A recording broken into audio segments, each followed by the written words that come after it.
Welcome to the LMGI's Meet the Finalists series for the 13th annual LMGI Awards. I'm Sasha Alvarez Denisoff, a Los Angeles-based location professional and longtime Guild volunteer. For the past 23 years, the Location Managers Guild International has celebrated the artists and professionals who transform real places into unforgettable worlds on screen. Our annual awards recognize the extraordinary creative contributions of location managers, location scouts, and film commissions whose work helps bring stories to life. After many years of presenting these conversations live, we're trying something new. This year, we've pre-recorded our finalist interviews to give our voting members more insight into the creative process behind each nominated project. We hope hearing directly from the nominees provides a deeper understanding of the challenges, collaboration, and vision that went into finding the perfect locations for every production. You'll find timestamps in the descriptions below, allowing you to jump to a specific title or watch the interviews straight through. We quickly discovered that limiting these conversations to just 10 or 15 minutes wasn't easy. Every nominee had fascinating stories to share, and while we wish we had even more time, we hope these interviews help inform your voting and shine a broader light on the craft of location management. As a volunteer-run organization, this series would not have been possible without the dedication of our awards committee. We'd like to extend our sincere thanks to Awards Committee Chair Nancy Haker, along with subcommittee chairs Stevie Nelson, Diane Friedman, Robin McDonald, Russ Gladden, and Eric Klein, whose countless hours of reviewing, vetting, and advancing submissions to the ballot helped bring this series together. I would also like to thank our moderators, JJ Levine, Mick Ratman, James Parker, Gina Vreeland, Miguel Tapia, Robin McDonald, and JP O'Connor, all of whom carved time out of their busy working schedules to interview our nominated colleagues. And of course, a massive thanks to Erica Howard, our Communications and Operations Director, for her tireless behind-the-scenes support. Thank you for watching, and thank you for supporting the talented professionals who build worlds one location at a time. We look forward to seeing you on the red carpet at the 13th Annual LMGI Awards on August 22nd, 2026 in Santa Monica, California. Bye.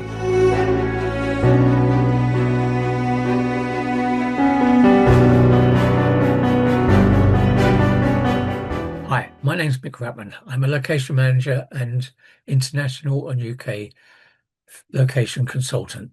I would like to introduce now Dee Gregson, who's also an LMGI member and also on the committee. And she's done this Agatha Christie shoot called Seven Dials, which was made in the southwest of the UK, and sounds like it could be really interesting to hear from her. Okay, do you want to do a brief description of your career? Yes, No. certainly. I did like photography and film at college, and then started working as a runner for Soho production company, and then went freelance and just was working as a very junior runner and just doing did odd bits of scouting when I was asked to, and I enjoyed it, and then started looking for jobs with location managers. I worked in London for 10 years, and then I've now moved to the southwest. So, so yes, that's it. Okay, so I take it you've done a few of these sort of 1930s period jobs.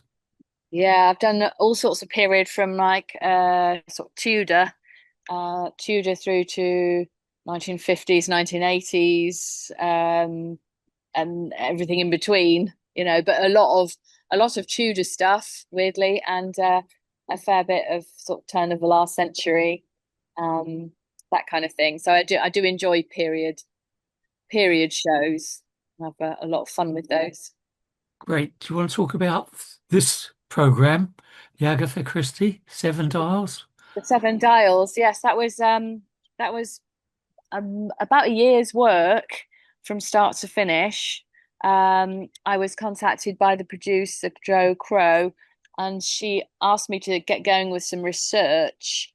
One of the key parts that I was researching was the steam engine, the steam railway. I had to find a period railway, and we investigated. I mean, at least by phone, all of the steam railways. There's quite like I think it was like 190 or something up and down the country, and investigated all of those and visited a fair few of them. And also the big houses that form like the mainstay of the key locations in the show. Um, they needed to find the sort of the big family house um, for the main family, and also another great big estate that they were visiting as part of the story. Um, and lots of countryside locations and lots of we filmed in the centre of Bath. We did a car chase down Great Pulteney Street, so that was quite a lot of work. um, and with the railways, we kind of went quite a long way down the route of visiting places like Bluebell Railway, and Severn Valley Railway, places like that. And then it was decided that they wanted to be by the sea, and there were very limited numbers of railway lines that you could find next to the sea. And West Somerset Railway was one of those.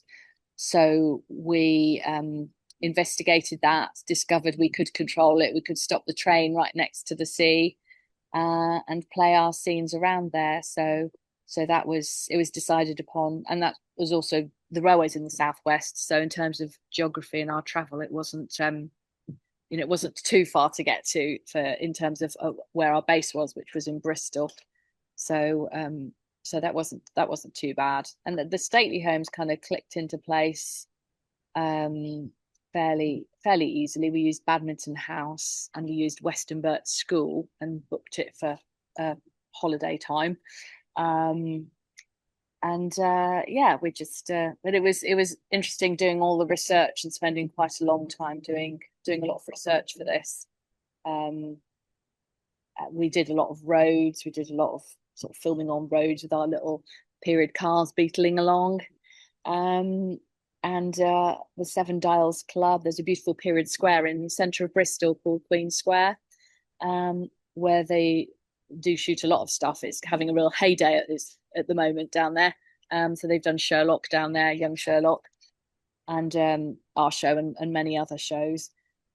There's a great big building in there that is completely period inside, and we took that over and dressed that for a couple of different sets. And part of that was the Seven Dials Club, which we dressed sort of sections of it for that as well. Great. And what was the most creative challenge for you? The creative challenge, which I don't think we completely accomplished, was to they a key part of the story. It's called the Seven Dials Club, and obviously there's Seven Dials in Covent Garden. They wanted to recreate the Seven Dials in Covent Garden and film part of the exterior scenes of the Seven Dials Club there, and also the sort of the entrance to the club, just kind of on one of the laneways. But as you know, there's like 7 different little roads coming off that, and today it's obviously very, very modern. I can't imagine how much it would cost to try to close that down. So we were not able to use the right place. We went and visited it, and we used a section of part of Great Pulteney Street in Bath, where there's I can't remember the name of that junction, but there's a kind of there's a little fountain in the middle, and we kind of used that as with our main character kind of whizzing around there, and they did have to do a lot in post production to create the junctions and the roads and make it look a bit more like Covent Garden of the 1940s. So so yeah. How was it? How was your relationship with the public while you were shooting? Ooh. How was the How is the relationship with who? Sorry, you just cut the out. public, general public, and location owners? Public. Really good. Yeah, really good. We had a very good location manager, Kay Wilson, who was doing the liaison in Bath. we had she had an awful lot of work to do because we were shut down Great Pulteney Street, and we also closed off Abbey Green. And weirdly enough, although Great Pulteney Street is a very long section, that was a lot easier. People were a lot more amenable than in Abbey Green, where there were a lot more business premises. So we had a lot more. It was a lot more expensive to shut off Abbey Green than it was Great Pulteney Street. And generally, around and about in sort of Bristol in the southwest, people are still kind of pretty amenable to filming. They still quite like it. So yeah, they're pretty happy. I don't think we had too many disgruntled people. On the whole, we had a interesting time with we're still dealing with big stately homes where the families live, like Babington House. There's always a little trickiness getting the family, on side and accommodating a film crew within a family home. It can always be a little bit tricky. But no, we managed pretty well. We did a lot of filming at Babington, and that was very good. We used their woodland and lots of different sort of buildings and areas within the estate as well. So that was good. Fantastic. And tell me, what did you find the most challenging? I think Great Pulteney Street seemed like the biggest challenge, really. That was the day we were kind of building up to, and it was planned like a military operation. It really was.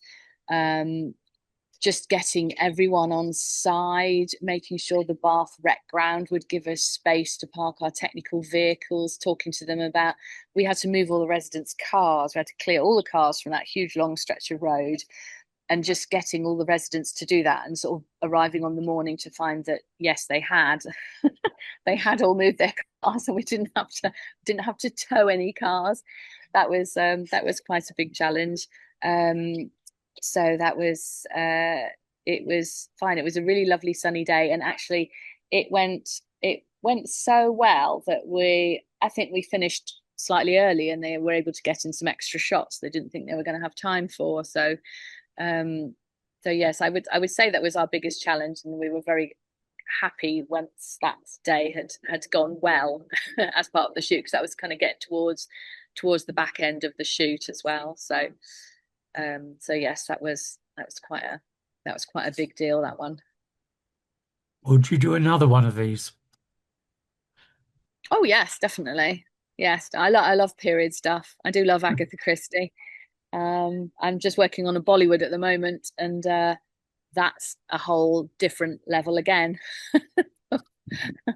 That's I do I like I like good new challenges, and yes, I like a period show, and I think I'm kind of liking a Bollywood as well. So yes. Thank you very, very much. I think that was pretty good.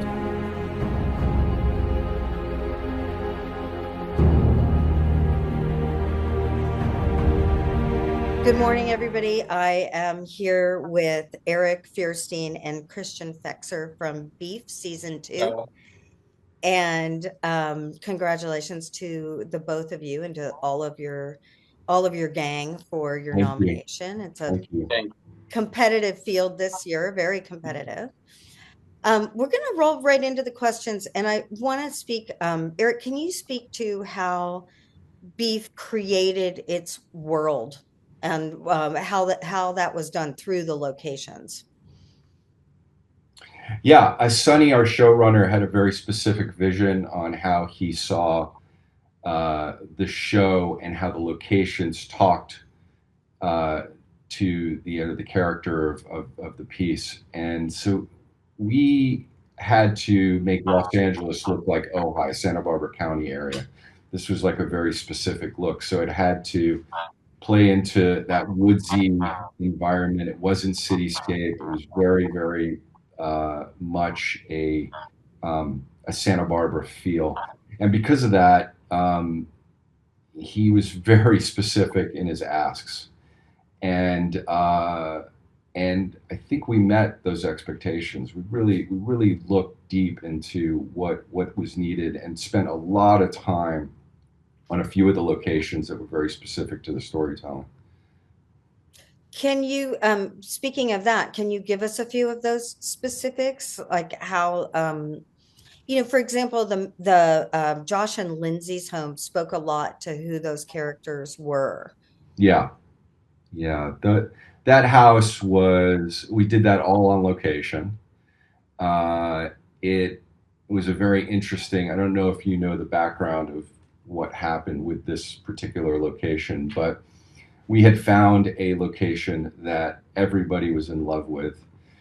We went forward with that location. It was in Altadena, and we were in the middle of the prep when the fires struck. Oh, wow. And during that terrible, terrible time, we unfortunately lost that house. It stood, but around it, everything burnt down. And we had to go and immediately find something that would emulate the same kind of feel and vibe that we were looking for. And so we ended up going to an area out in Malibu that specifically dictated to that kind of look. But it was a hard moment for everybody because the house that we found in Altadena, everybody felt was the perfect home. Mm-hmm. And to lose that and try to find something that touched on those sensibilities was a very, very hard undertaking for everybody, not just our department, but just the art department, Sonny himself, Jake, our one of our showrunners, and Grace, of course, our production designer. And we did find something, and I think in the end, there were so many wonderful pieces that spoke to that house that we ended up finding and shooting that it really, in the end worked. I still have sadness in losing that one space because when we saw it for the first time, we had looked at hundreds of locations, hundreds of houses, like over it. I mean, it was crazy. And Christian had found this house, and as soon as I saw it, I knew that was it. Before I even showed it to anybody, I just felt it. There was something about it that felt right. And then when we presented it, everybody fell in love with it. So it was very heartbreaking to lose because it had the warmth and the trees and the grass and the wood and just the architecture that Sonny really wrote specifically. And when he saw the house, it was just like, this is amazing. And we were just so happy. Collectively, we were just so happy with it. It really felt very familial as a company when we found this particular space. Yeah. And was that house, because the fact that house is in this state of flux, which reflects the relationship of Josh and Lindsay, was so interesting. Was the new house also in that flux state, or did you all create that? Interestingly enough, we brought in the construction pieces. The houses were complete. We went in and pulled back, and in some cases, pulled off many elements of the home, and then built it out. It was interesting that you caught that, but and then we built it back out that way. Yeah, it's also interesting just this season how much the fires affected so many of the shows and so many of the films that were being produced in Los Angeles as well. Yeah, it really touched us, and there was it affected us in ways that I've never experienced as a person in this job. Yeah, it was, it just as a Los Angeles resident. Yeah, no, of course. Pretty insane. Yeah. And Christian, what was your main role in the show? Well, I always worked as a key assistant location manager. So definitely I will have the challenge to find these, money shot locations, for our showrunner.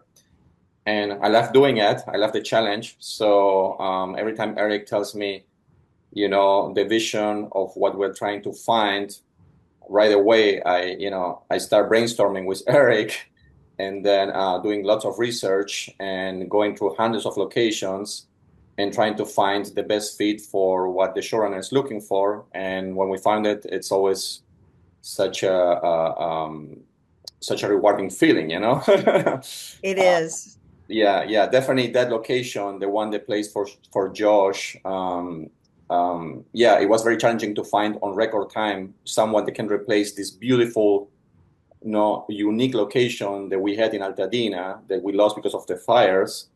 So that one definitely was the most challenging, I would say. But definitely,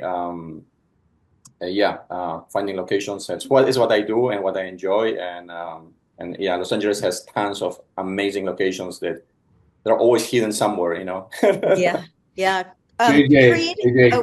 Christian's been with me for over 11 years. He's done literally every show that I've done, starting with Twin Peaks all the way up to this one, and he literally is the best. I shouldn't say this because I don't want. Yeah, because I'm going to steal him. Yeah, the best job that you could ever have. That's fantastic. What speaking to all of that, what are also some of the other challenges you all had creatively in terms of finding locations that really fulfilled the creative and really rounded out the characters of the drama? The Ojai retreat was difficult. The country club was an enormous undertaking because we broke it up into plus stage, 3 different country clubs that all had to fit into one specific space.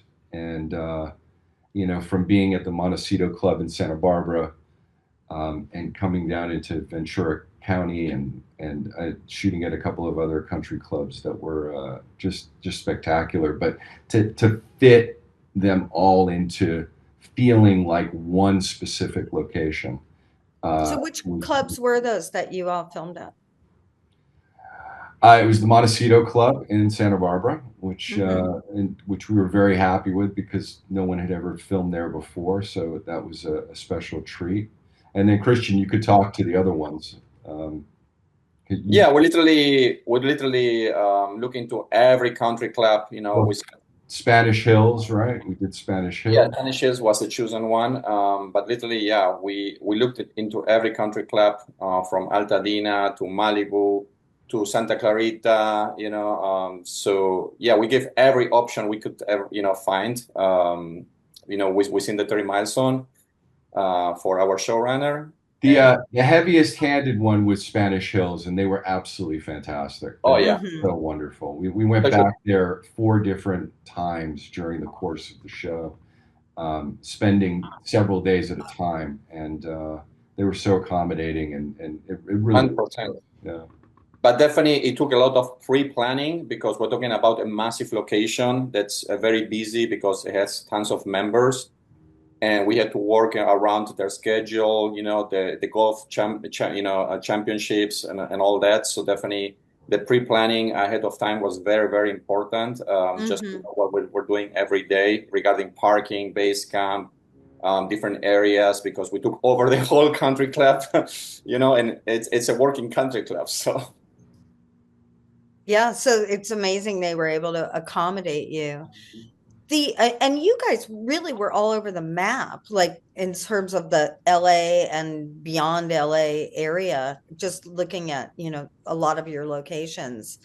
What about Seoul, the scenes that take place in Seoul? Did you actually go to Seoul, or did the show actually go to Seoul? The show went to Seoul at the end of our shooting period, and they went there for I think just a couple of weeks to get all of those wonderful locations with our partner that was over there. We did some of those scenes here as interiors, but they went there to do that overall work. That's what I thought. And you also, because you also filmed at the Conrad, right? Did we? The hotel. Conrad. The Hilton downtown, or maybe I'm wrong. Maybe I'm mistaken, but I thought I saw that in the notes. If we did, I'm blanking. Okay. Because we had many locations. But Maybe it just looked so much like the Conrad. yeah. It could have been. Wonder what hotels we filmed at. I'm blanking myself now. That's really funny. Well, they do all sort of blend together, so like, at this point. So I completely get that. I'm just looking at my notes. So I think what was so for you guys, beyond the house, I know we talked about the house a bit. What were creatively, what were some of your just absolute favorites to film at? And what was the favorite? What was the most challenging? So there were many favorites. We lucked out on this. We did a lot of cold scouting. We found about 5 of our main locations no one had ever filmed at before, which was really special to us because I've never been on a show specifically where, I'll find 1 or 2 that, will knock on a door. But in this case, and that's just to encapsulate something, in this case, it was a real gem that we not just found 1, but 5 major locations. One of them was our Ojai retreat that was up in Malibu Canyon, which the family had owned the house for close to 70 years. It was a generational house that was absolutely spectacular. And it had never been filmed at before. And this was the first undertaking for them. And they absolutely loved what we had done. And there were a couple other homes that we filmed at where we just went and knocked on the door. And then the Montecito Club itself. So we got very lucky with that. And I think it resonates on the screen when you see it, because especially for our community, when you see, we all know our locations, and it was like, oh, we know that looks different and wonderful, but we kind of know. But in this case, to find some things that were happenstance and come upon and so forth was really, really great. I think our most challenging location of all things was the hospital that we filmed at. I could go into why, but I'll leave that be. But it was incredibly difficult for our team, and it shouldn't have been, but it was. Right. And so I would say logistically the hardest location that we had to deal with, but that we got most joy out of it was going to this Ojai retreat house, park, in all kinds of places. The crew loved us and hated us for that particular location, but it looks great. It looks great on screen. I don't want to go too deep into why we didn't like what went on with our hospital, but we'll leave it at that. we can talk about that after we cut the formal interview part of the show. Well, I mean, what else do you want our audience to know? Because these are somewhat informing the votes this season. So in terms of Beef's, in terms of your location department creatively fulfilling the role of Beef, what else would you want our audience to know? It just, sometimes you do a show that just feels right, feels special. It feels like you're hitting all the marks. And on this particular show, we had so many, the crew and the company kept itself was wonderful. But we went through so many things. The fire was just so, I know we're going back to that, but it was such a difficult moment in our show, and just emotionally, and the personal loss that everybody was feeling during that moment, and how we kind of battled through it together. And I think it made us a better crew in the end for it, because there was just such love for some particular. There were locations that we actually couldn't go to also, that we were able to get around, but because of the fires. Specifically a couple of places in Malibu that we really wanted to film at that we just couldn't do. So there was that. There was this.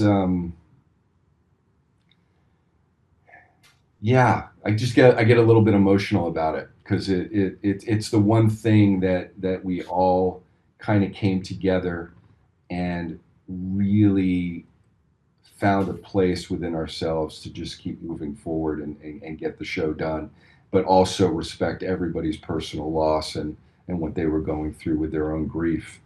And I guess because of that, I think that we garnered so much that we wouldn't have through the show and the experience. It's amazing. Well, thank you both for joining us today. And I wish you the best of luck. And we'll see you at the awards. All right. Thank you so much. All right. Thanks.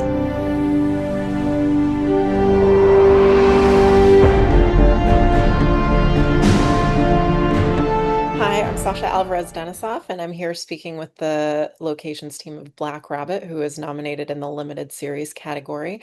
We have location manager Paul Eskenazi and also Jonathan Knapp, who is a location scout on the project. Thank you both so much for being here with us today. Sure. Thanks for having us. Thanks for having us. Paul is also a previous LMGI Award winner for his work on Succession. So, congrats again on another nomination. Thank you. Thanks so much. And Jonathan also is part of Succession and in fact attended the ceremony. Oh, wonderful. Yeah. Hopefully we'll get to see you guys again at the award show. Fingers crossed. So there's a lot to talk about with Black Rabbit. It's really interesting. There's a restaurant exterior here that features really, really prominently, and it becomes a character unto itself because it's such sort of an aesthetic anchor for the series. So I'm really curious to know, how much went into scouting for that, and then all of the logistics that went into play once you locked in the location that you wanted. Sure. So that location was, it's actually a great story of how we landed on it. Before I had even personally, officially started on the project, one of our other colleagues and scouts, Matthew Wiesner, was looking for the restaurant exterior. And, he covered any and every option from existing restaurants to recently closed restaurants to vacant real estate spaces, just like anything that you could think of that had a nice, storefront exterior, interesting environment. And the way he landed on or at this location was he walked into what appeared to be a construction, a storefront that was under construction, made contact with the owner of the property, who was an eclectic character, a very funny person, nice man. His name is Ross Morgan, Welsh. He owned the space. Matthew photographed it, and then he asked Ross, if there's any other venues that he has that might be of interest. And this guy Ross happens to be a bit of a collector of all these original historic landmarked properties in downtown Manhattan. That each one of his properties tends to be like the last blank of something in the neighborhood or the first blank. So he looked at all of his properties. He had about 6 of them, and none of them were that great. And then finally, after he photographed all of them, Jason came into town. He's looking at all the options, and nothing was really quite right. And then Ross, who met them at the last spot, said, "Well, I do have like one other one that I just closed like 2 days ago. Needs a bit of work, but let's take a look." And then it was 279 Water Street, former Bridge Cafe in the Seaport District, the last standing wooden structure in Manhattan.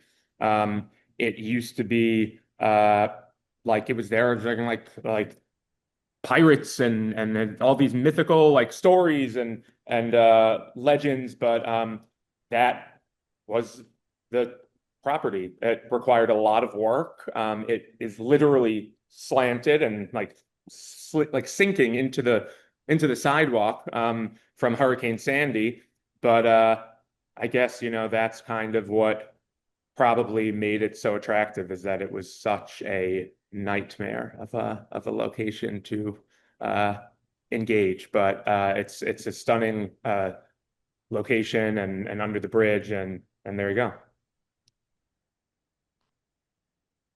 Jonathan, what were you scouting for early on? Because you joined the project pretty much at the very beginning, right? Yeah. Initially, what I did is I went through and looked at all of the spaces where they had specifically called them out in the script. So a couple of them, like the Diamond District, they were interested in that. They were interested in the Fulton Fish Market. There were some restaurants that were specifically named. So obviously that's low hanging fruit. When we're trying to get the ball rolling, we want to grab all that stuff right away. Fulton Fish Market turned into a bit of a process because of how large it is and how much commerce it does every day. And of course, the strange hours and trying to get a hold of people that only work from 12 to 7 in the morning. But that was where I started. Yeah. How imperative was script loyalty as far as like what you were scouting for to what you actually ended up shooting? It was kind of, I would say overall, there was a good degree of flexibility in the sense that, Jason as a director is very amenable to adjusting or adapting to the location if that serves the logistics or even creative. Like he's comfortable with pivoting. And then our creator and writers, showrunners, Zach Balin and Kate Sussman, they were also willing to adjust and bend for the most part, as long as it didn't really, we didn't have to be at the specific restaurant that was named in as long as, we were in Chinatown, so there was flexibility there for sure. Yeah, I'm always curious to know because, it really depends on the creative powers that be because sometimes they name a thing and it has to be the thing. And other times there's a little bit more flexibility as long as the overall aesthetic is still kind of there. So I am curious to know also like what was the sort of aesthetic directive from the beginning that you were both scouting for? Yeah, I think that I would say the best way to like surmise it would be like Ozark meets Uncut Gems, like Okay. gritty Yeah. New York, Lower East Side, 90s, punk, dark vibes for the most part, right? Jonathan, what do you think? Yeah, and I would say I remember the direction being like places where these characters would actually go. So I can't remember if we actually ended up filming there or not, but Employees Only was a great example of these are people that were We did. working in a bar. Mhm. That's where bartenders go when they're done bartending. They go to Employees Only for drinks. And And so by the it way, was, sorry. go ahead, please. I was just going to say that's a good example of one, the show is in a large way, you know, autobiographical, maybe, inspired by Zach and Kate's lives in New York when they lived here. And so Employees Only wasn't a good example. That had to be like the real deal. We didn't go inside, it was an exterior, but like we adjusted, reworked the scene to an exterior only to make it possible because it wasn't really like a good fit for our schedule at the time necessarily. But that was an example of a location that did have to be, but we made it work. Excellent. Um, Other things that feature pretty prominently in this series are a lot of technically complicated things. Like we've got foot chases, we've got car chases, we've got stunts, and that's not really easy to pull off, especially as once you start spreading out past, like maybe one block. So I'm curious to know, what went into planning that and how you guys pulled it all off because it looks great. Thank you.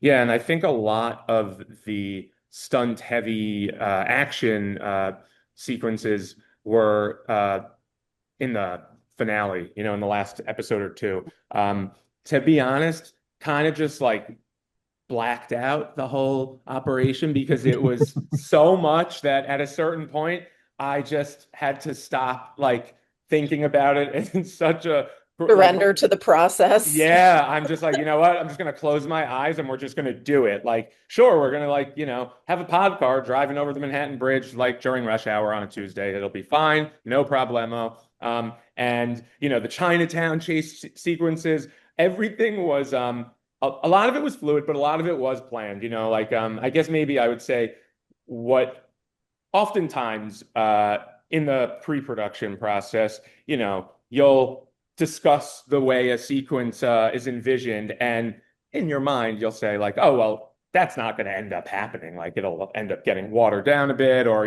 we won't be as big as we like think we're going to be." And that did not happen on this one at all. Like, that's what I was thinking at first, and then we had big ambitions and big aspirations, and we went for it. And fortunately, like it worked out for the most part. But we did know like a lot of the headlines and the key elements and defining elements of it, geographically speaking. So we kind of just would walk around. We would just scout, go get dropped off under the Manhattan Bridge in Chinatown, kind of walk around, see what was cool, what looked interesting. That's how we ended up in that interesting mall underneath the Manhattan Bridge and all those alleys. So it just, I don't know. It's like it just worked out, meant to be something. I don't know. It did work out. Yeah. Um, what are you two, well, collectively and individually most proud of as far as your work on Black Rabbit? Because you both have extensive histories working in location management. So what's like really singing to you as far as this one? Jonathan. You want me to go first? Yeah.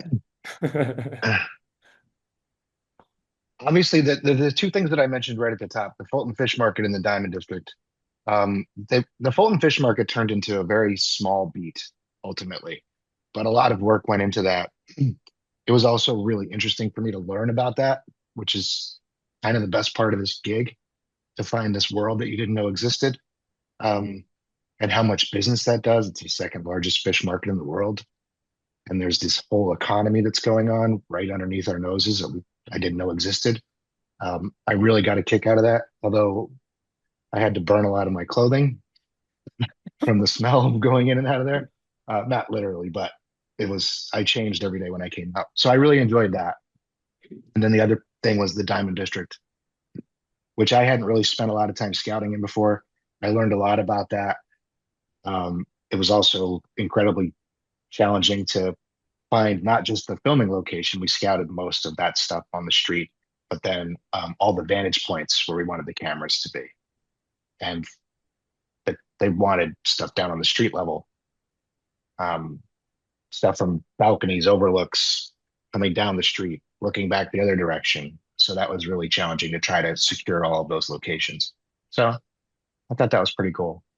Yeah, those are solid. Paul, what about you? Those were good answers and good locations.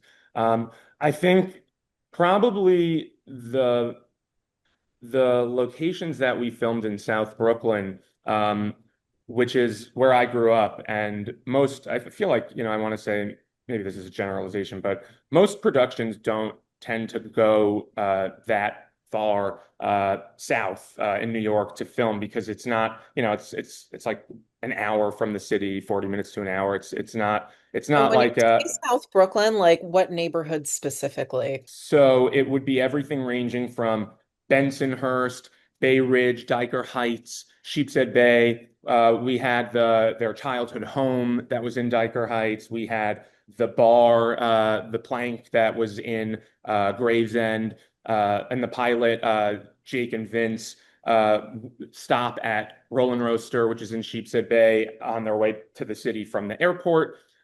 These are all places that I've never filmed that, but that's my childhood, Yeah, And they're really, I'm familiar with the areas and they're really like rich with potential, but maybe don't get as much of the filming love as other better totally, neighborhoods. Yeah. absolutely. And we had a conversation very early on with Jason and with Zach and Kate about, maybe should we just shoot all of these in like Astoria, or can we pivot to a neighborhood that's more conducive to, filming like near our stage or whatever.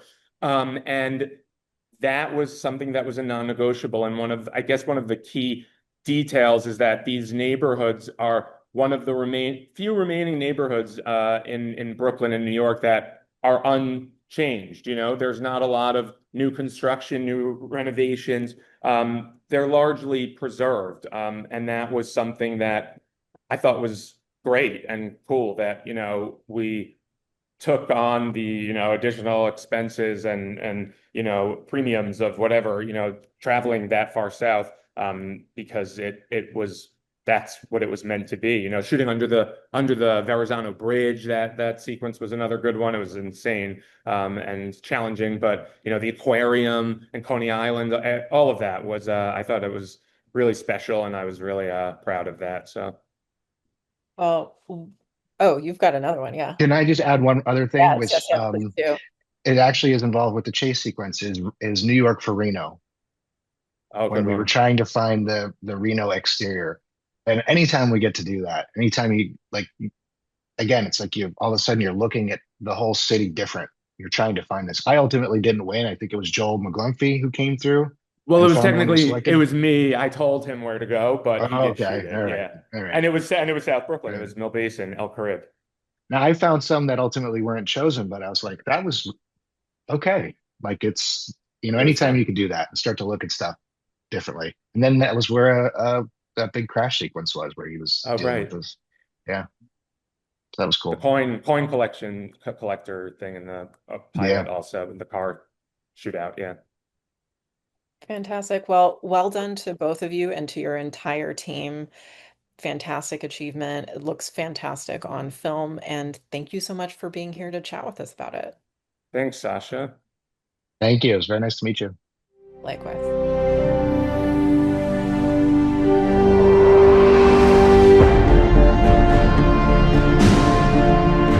Welcome, everyone. My name is Gina Vreeland. I'm the moderator on behalf of the LMGI for the Apple TV series Chief of War. Today we have Timmy Chin and Pono Guerrero. Timmy Chin has been in the business for 23 years. He's worked on series such as Magnum PI and Hawaii Five-O, and films such as Jurassic World, Battleship, and Pirates. Pono Guerrero has worked in the industry for 15 years. He has worked on projects such as the film Wrecking Crew, Murder Mystery 2, Jungle Cruise, Godzilla vs. Kong, Godzilla vs. Kong, The New Empire. And today we're all joined together because you worked on the Chief of War together.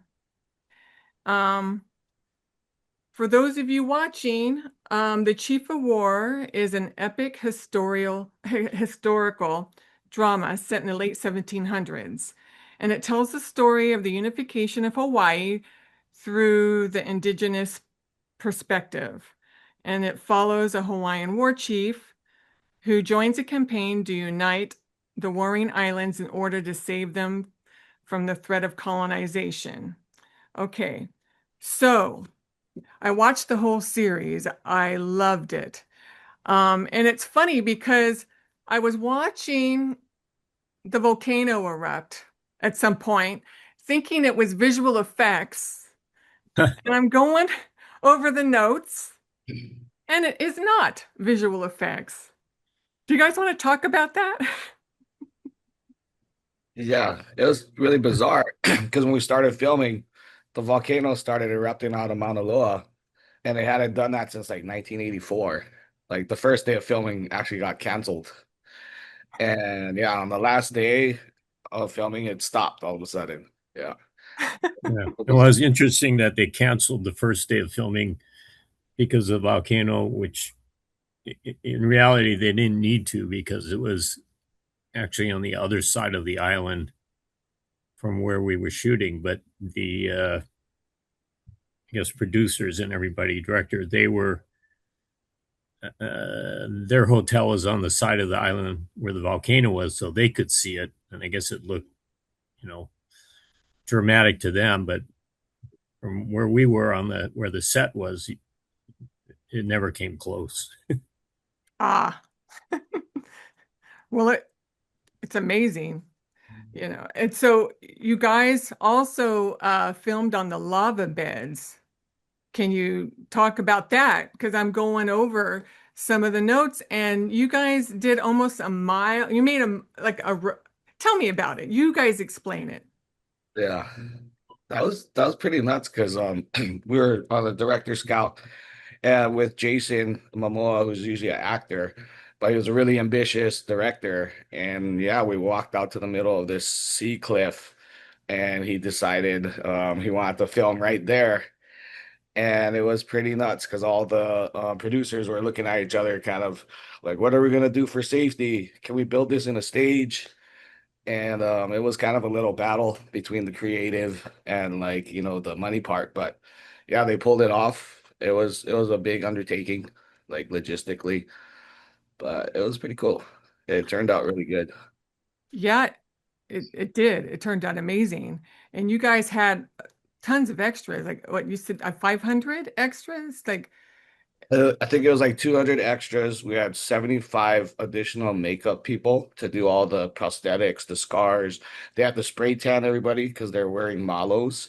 mhm. So there's a lot of spray tans and tattoos to get covered up, scars. So there's a 75 additional hair makeup. There was like a couple hundred of action extras every day. And then Jason wanted to shoot 4 sets simultaneously with 9 different camera angles, trying not to crossfire on each other. So it was like super ambitious undertaking. So we had like a couple hundred crew members on top of all of that. So it was like about 500 to 600 people every day. Wow. Yeah. Wow. And you mentioned, you mentioned the road we had to build out on that lava field, and it's kind of a protected area, so they allowed us to build a gravel road out. I don't know, it was maybe a third of a mile, maybe a little more, and um, in the end, we had to take it all out. The requirement was they'd allow us to build this road, but we had to remove it at the end of Mhm. the shoot and return the area to its natural condition. So that was it was an interesting piece of work. But you did it. Yeah, You did it. yeah. Oh, You know, gosh. So, okay. So regarding the scouting process, was there a location that was a little tougher to find? mm,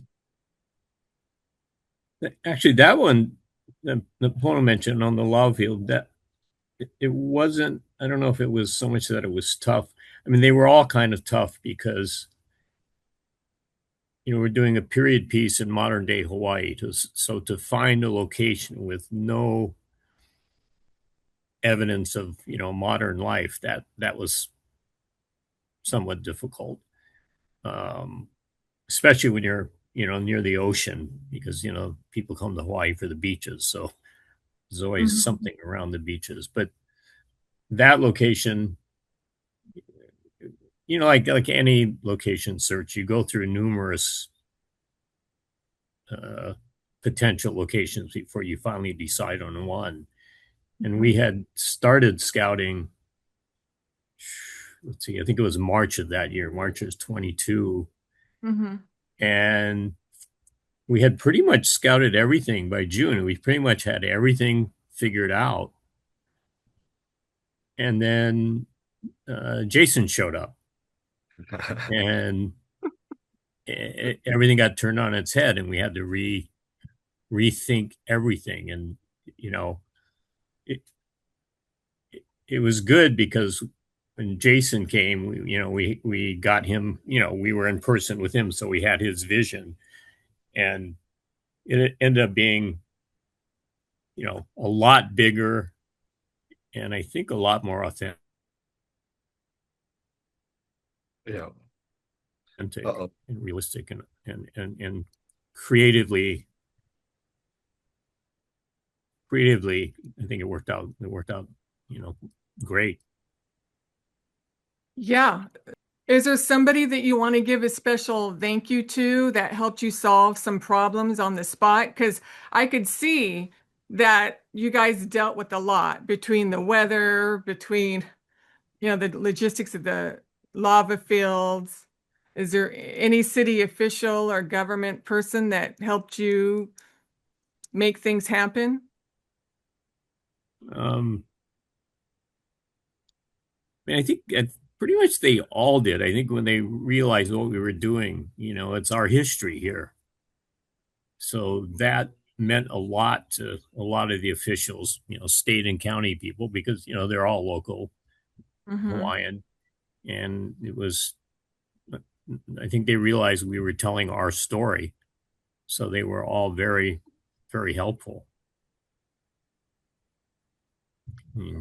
More so than other times, I guess. Well, we're running out of time.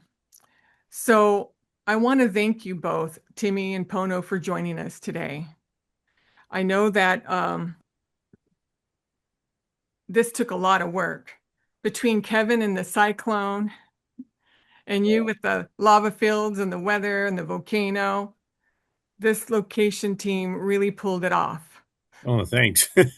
And it really, I know as a location person, when you're working with an ambitious director, how hard it can be. Yeah. I have to say that it really, like, all of it worked. It all really paid off. So. Oh yeah, like I said, once Jason came, like I said, we thought we had everything figured out, and then once he came, everything got turned on its head. But and it was difficult because we had to rethink everything. But yeah, I think in that sense, he was the one that made it happen creatively. Yeah. Well, I look forward to seeing season 2. Us too. We look forward to doing season 2. All right. Well, hopefully our paths cross again, and I hope you guys come to the LMGI Awards. But in the meantime, thank you so much for, taking the time to discuss your experience working on this show. Oh, thank you. All Thanks right. for the recognition.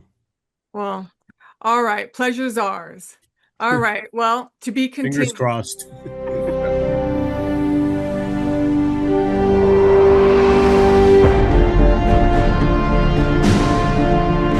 Hi, I'm James Parker, and I'm here today. I'm interviewing location managers from Lord of the Flies, Roz and Charlotte. Thanks for joining us from 2 very different locations. Yeah. Roz, Hi. Roz, you're joining us from Malaysia, is that correct? Yes, from Malaysia. And Charlotte, you're in the UK? Yes, in London. Love it. Well, first things first, you had this incredible island, deserted, out in the middle of nowhere. How did you build this world? Okay, the first, thank you for having me on this interview. Okay, there's a lot that I want to share, but since we have only limited time, so the thing is, based on the how it's all started is when my local producer, which is Biscuit Films, they contacted me and they're saying, hey, we have a show in Langkawi. They are talking about kids, stranded on an island in the Pacific Ocean, and it's a drama about them, their adventure and struggle. So I was coincidentally just finished line producing for an Australian TV reality show called $1 Million Island, and eventually I had all the locations in my library. So one day Morgan just told me, can you show us some locations? I just sent him tons of photos, which is sent over to Mark Munden and Joel. And then, within the 3 days, they say, okay, we are coming over to Malaysia. So they were very happy about the location. So they came and I took them. So Langkawi, Pulau Langkawi is on the northern side, northwest of Malaysia. So this Langkawi, they have 99 islands in the whole region. Yeah, in within Malaysia. In Langkawi itself, there's 99 islands. So when it's full tide, it becomes 101 islands.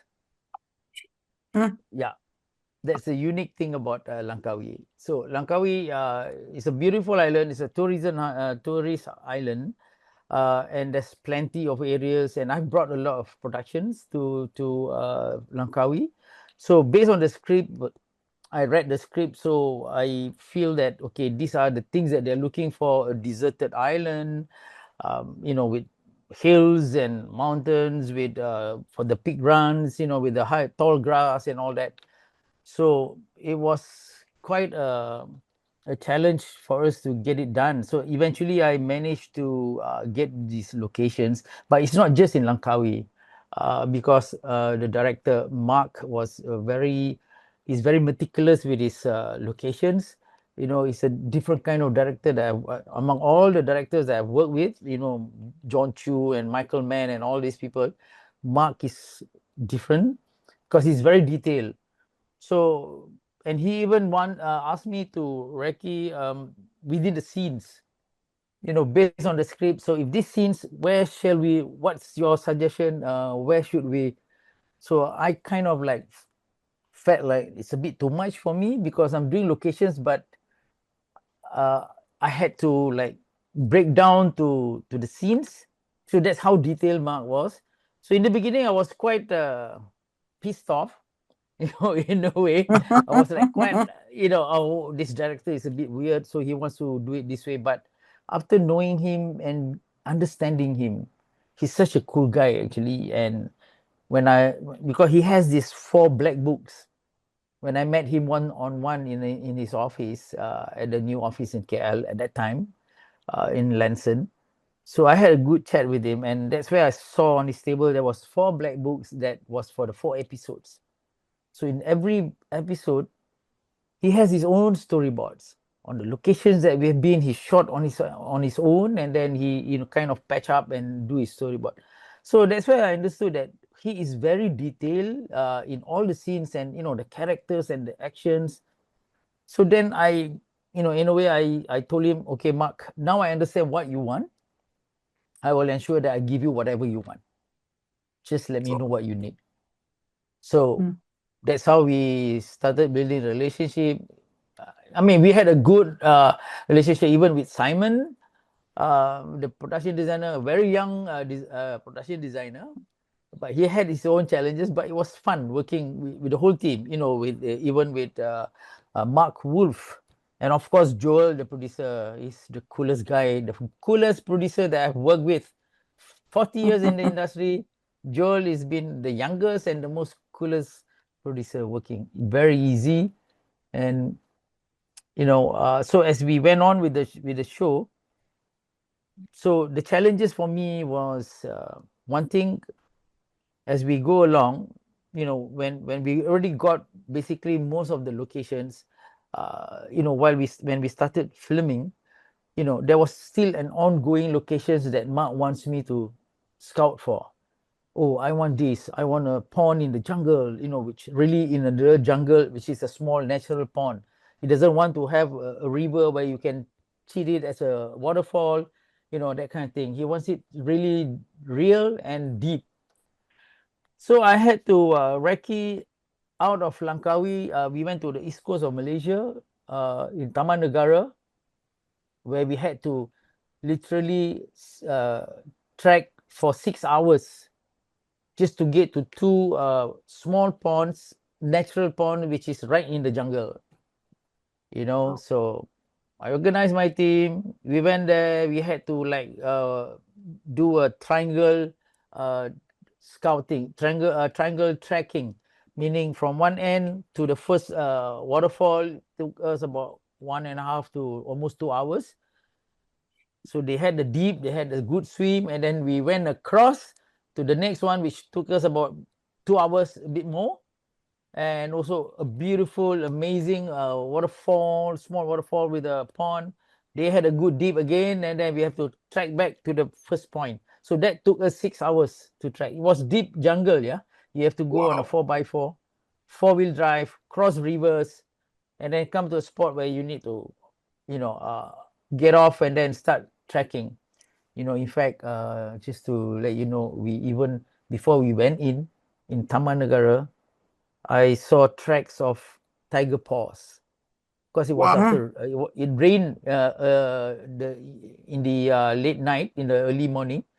So I saw this fresh track of paws, big paws, and I told her this was when I was doing scouting. It was before, without the directors and the producers. So I told the rangers, before we are in, the tiger is already in. So he says it's better for them to be ahead of us than behind us. So no worries, there's a big group of us, so no worries, we can just go in. So we did the track. Really? And eventually, yeah, when I showed the photos to Mark, to the production team, he says, okay, this weekend we are going back there. So we had to go all over again, track the whole thing again, took them the whole. So that was, to me, every location that we shot is, for me, by the time we start filming, would be the third time I'm there.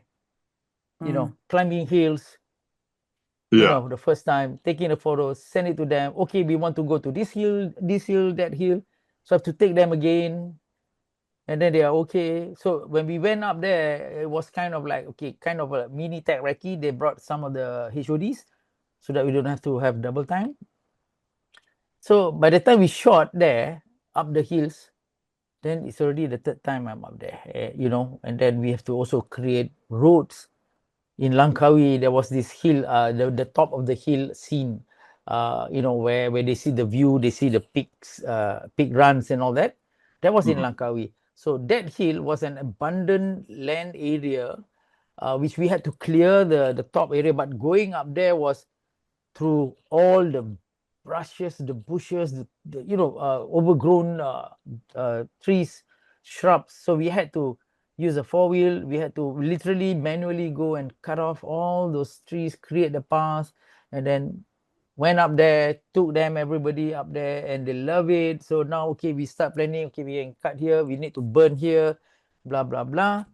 So when it was finally, that was the chosen hill, we had to, that was the loft hill, we call it. Coincidentally, it was behind a hotel called Loft, LOFT.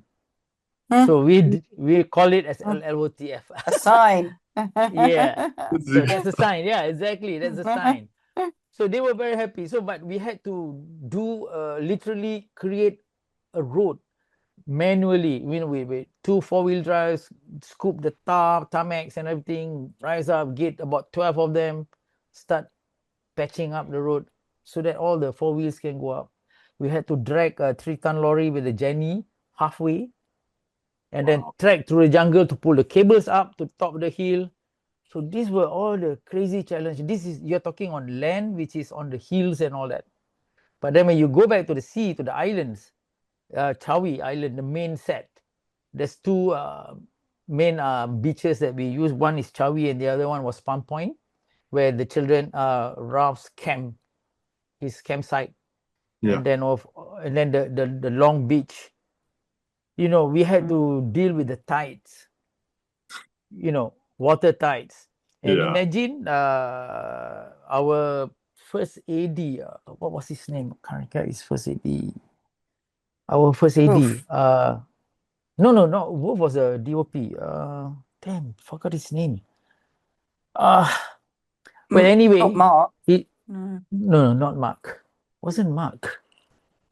Oh man, how can I forget his name? It'll come to you eventually. Yeah. So anyway, he told me, Res, I need to know the water tide. Because before I do the scheduling, I need to know when it's high tide, when it's low tide, so that I can fit in the scenes. So I have to send my assistant Man is my scout.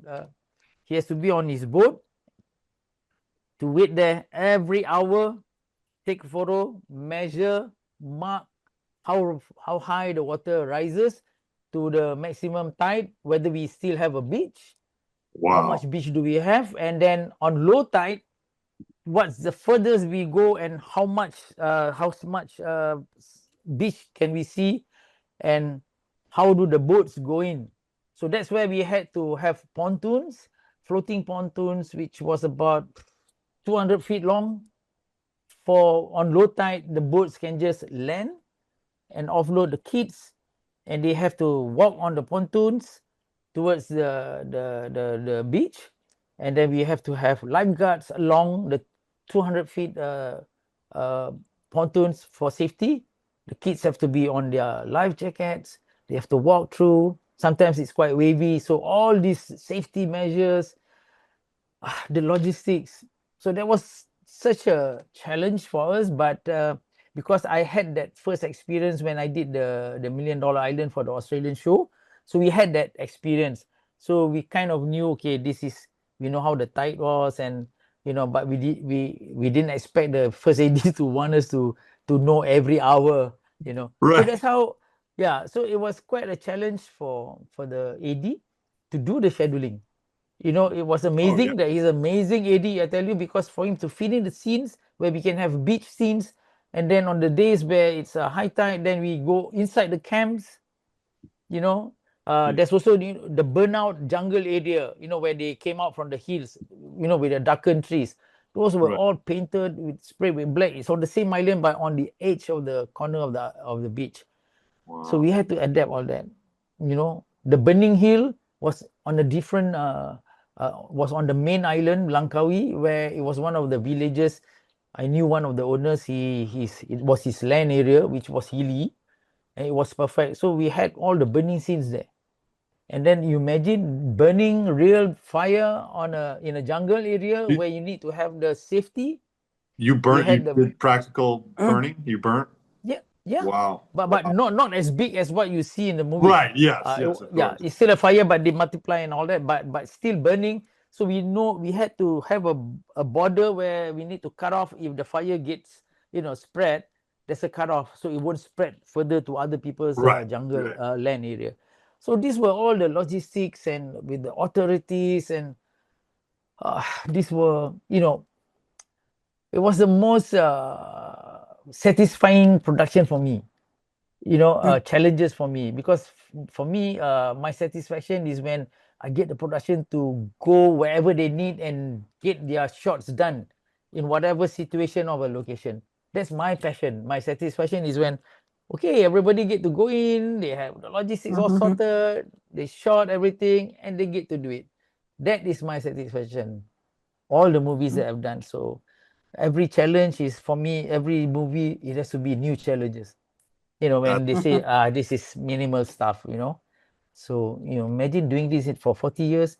But yeah, Lord of the Flies to me was a good challenge, because sometimes because of the weather, we are supposed to shoot in this part, but because it's raining, and then we can't go to the sea because the weather was bad, so we had to shoot on land.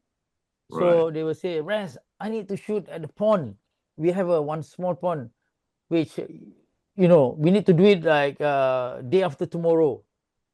I say, what? Okay. So we have to deepen the pool. We have to dress up, our department to dress up. I need to do bridges for the kids to walk and all that within 24 hours. Amazing. Yeah. Yeah. Amazing. So It sounds like you had some just incredible challenges and you knocked it all out of the incredible. park.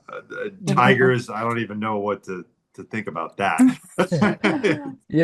But that location, end of the day, Mark and the production say, okay, no way we're going to do it here because it doesn't make sense logistically, for the kids, especially our dear, what's his name, Simon, is it the one who's sick?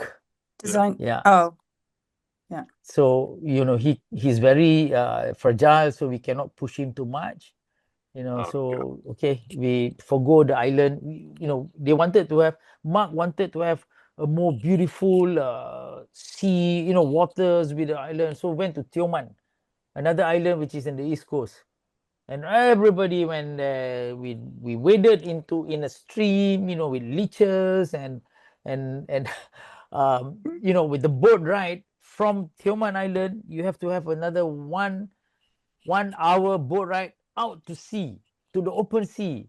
There's one island which is beautiful, rocky, but the logistics, during that trip, it's just that the Almighty's work. When we were doing that, literally they were experiencing how bad weather will be if we were to transfer crew and the cast to the Yeah. island. So in the end, they say no go, no way we can do No. this, and it's going to be more costly. So I told them that is why I am always selling Langkawi, because everything, infrastructure, logistics, in out to Kuala Lumpur flight, 1 hour flight, you can even drive. It's easy. So at the end of the day, we ended up in Langkawi, and also there were one location which was in Kuala Lumpur area, which was in a research center, which was in the jungle, which had a very beautiful pond. Yeah, that. So that is where we shot on the last 2 weeks of the shoot. When we're done with Langkawi, so we went to KL. That was the last 2 weeks. Getting the location done was also another challenge, because when we recce the place, the dirt road, it was a break at the bridge. The culvert broke, and then there was a big gap, so we can't transfer trucks into the location. So I told them, no worries, if you like the pond, I'll ensure that everybody gets to the location. You're already building roads at this point. You've already built. You're getting people in and out. Rob, Rob, I feel like you could do a whole podcast on this TV show, and you could talk for hours and hours.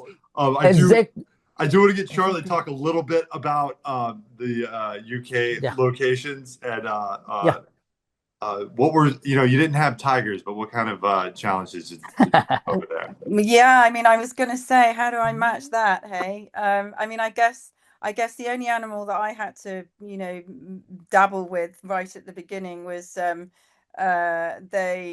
when they came to the UK, I guess they'd done a lot of the edit, and they just felt that they needed to do a bit of backstory with some of the characters. So Ralph was one of them, and Jack, I think, was the other. And so we were just really setting the scene of those children, basically, and where they'd come from. And so we visited Ralph's home.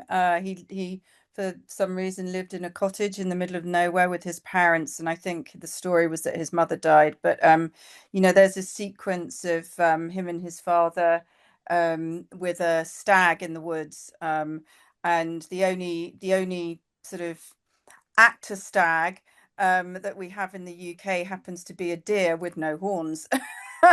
So it was very obvious from very early on that you're going to have to do that in visual effects, and that there was going to be no stag. But they still wanted me to go and have a look at the deer, not stag, just to see if it would cut the mustard. But sadly, no. So that's the only animal I had to deal with, and maybe a dog and a cat. Much easier to deal with. Much easier to deal with. Very, very tame in comparison. But yeah, so that's really, I mean, my part was very, very small, and but it was a real joy, and like you touched upon, Raz, there was some really amazing talent and young talent, as HODs. I worked very closely with Callum, who I mentioned, producer, obviously Simon, designer, Mark, obviously, there was Mark Wolf, the DOP, and I think we had a chap called Ben, who was the first AD. I don't know if that's the same first that you had, Ben. Yeah, I think it's Ben. Yeah.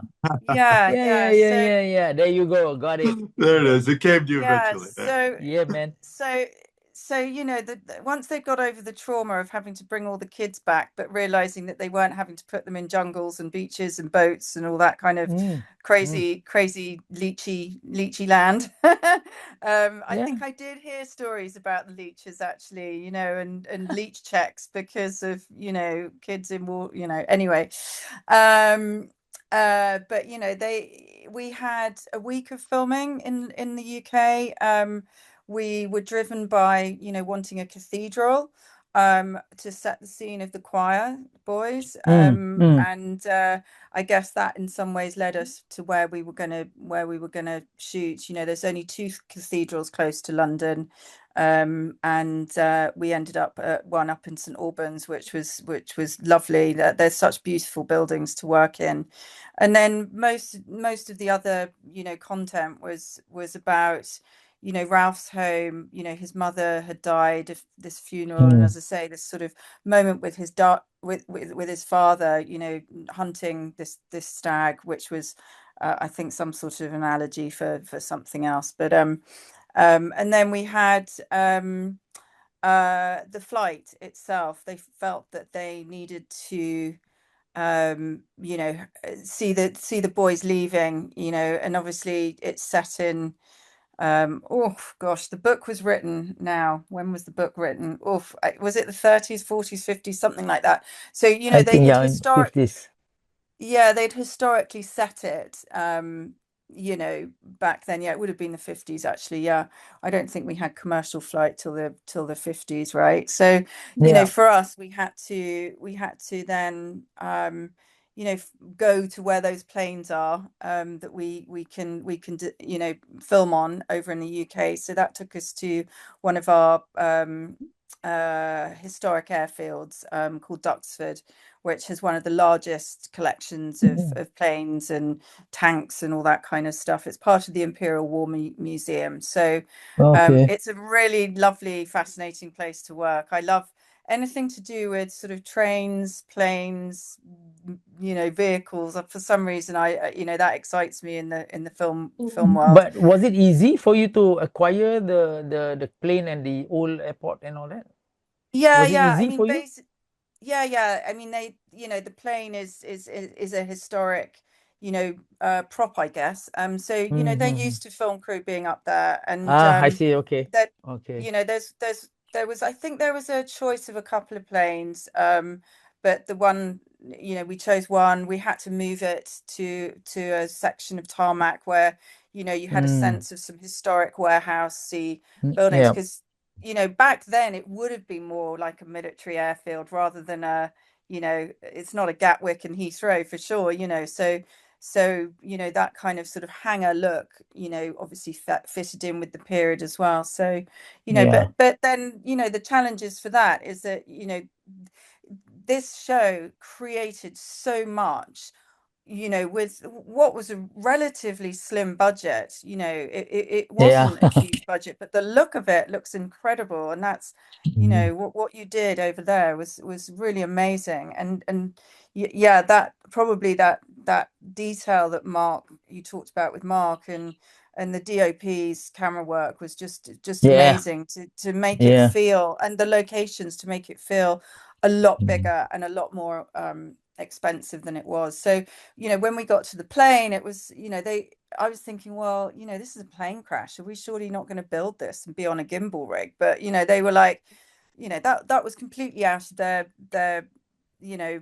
capability, and it was just additional photography. So what's left in the pot after the spend and the edit is what they had, sort of thing. So yeah, so I it was a very tight space on the plane, so I didn't get to see how they directed the kids, but they all had to be there, pretending to be in this kind of crashing plane. And having the kids have to behave themselves sitting in this historic, a one of a kind interior. It's like, do not kick the seats, do not wriggle, do not touch anything. Behave, you kids. Behave. Yeah.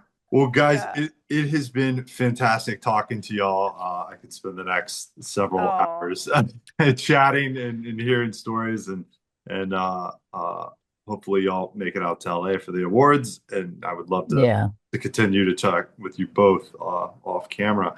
But thank you, Roz and Charlotte, for taking the time to speak with me. My pleasure. And good luck. Pleasure. Yeah. Yeah, fingers crossed.